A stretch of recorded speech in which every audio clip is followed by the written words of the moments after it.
येत्या 5 फेब्रुवारी रोजी जिल्हा परिषद निवडणूक होत असून खालापूर तालुक्यात राजकीय हालचालींना वेग आला आहे। उमेदवार निवडीपासून जनसंपर्काचं काम जोरदार सुरू झालं आहे। यंदाच्या निवडणुकीत राष्ट्रवादी काँग्रेसने जोरदार उचल करण्याची तयारी केली असून रायगड जिल्हा परिषदेत सत्ता मिळवण्याचे प्रयत्न सुरू झाले आहेत। खालापूर तालुक्यातील सावरोळी जिल्हा परिषद गटातून ॲडव्होकेट संतोष बैलमारे यांनी जीप निवडणूक लढवण्याची तयारी केली आहे। त्यांना सर्व स्तरातून पाठिंबा मिळत असून धामणी कातकरवाडी ग्रामस्थांनी त्यांना एकमुखी पाठिंबा दिला आहे। या प्रसंगी पक्षाचे प्रदेश उपाध्यक्ष डॉक्टर सुनील पाटील, सावरोळी येथील पक्षाचे पदाधिकारी आणि धामणी कातकरवाडीतील ग्रामस्थ उपस्थित होते। यावेळी सावरोळी जिल्हा परिषद गटातून कोणत्याही स्थितीत उमेदवार निवडून आणणारच असा निर्धार करण्यात आला।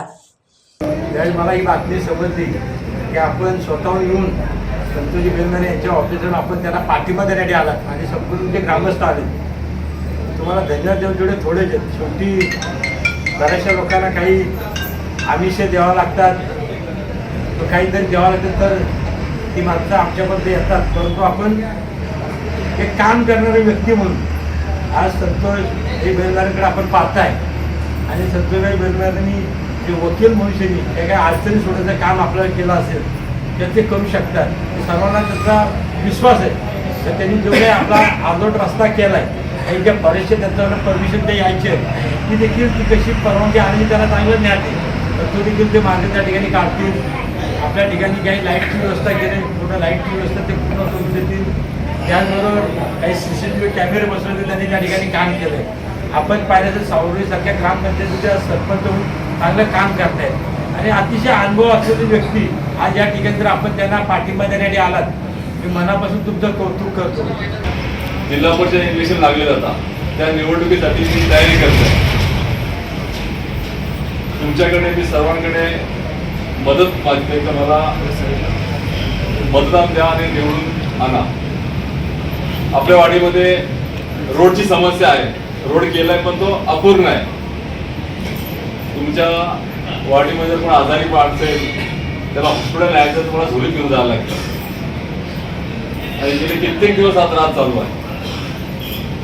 शाळेत जाण्यासाठी सुद्धा मुलांना 2 किलोमीटरचा परिसर त्यांना प्रवास करावा लागतो।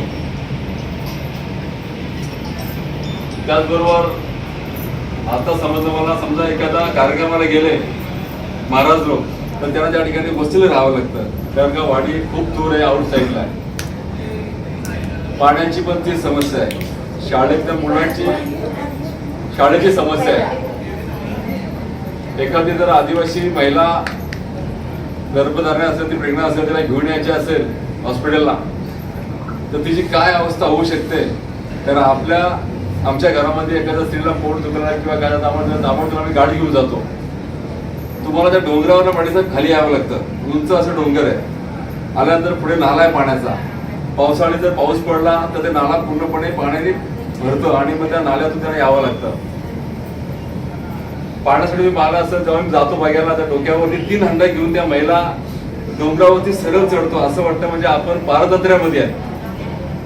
कुठल्याच वाडीची एवढी वाईट अवस्था नाही जेवढी वाईटची अवस्था तुमच्या वाडीची आहे। चुकून जर हंडा पडला तिच्या मागे दुसरी बाई चाललेली असते आणि विशेष म्हणजे त्या हंड्याला धरत पण नाही त्या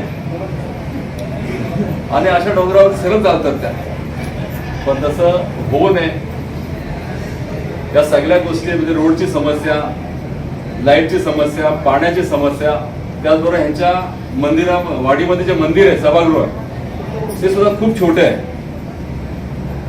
ते मंदिराचे सभागृह त्यांना चांगलं बांधून पाहिजे, ती सुद्धा त्यांची मागणी आहे।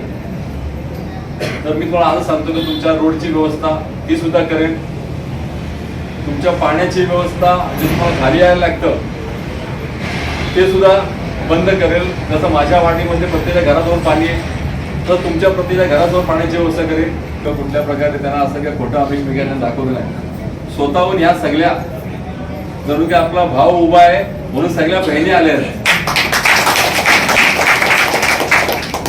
तुम्ही सर्वांची काळजी घेईन आणि तुमच्या सगळ्या सुखदुःखामध्ये तुमच्या बरोबर राहून 5 तारखेला मतदान आहे। माझी निशाणी आहे घड्याळ।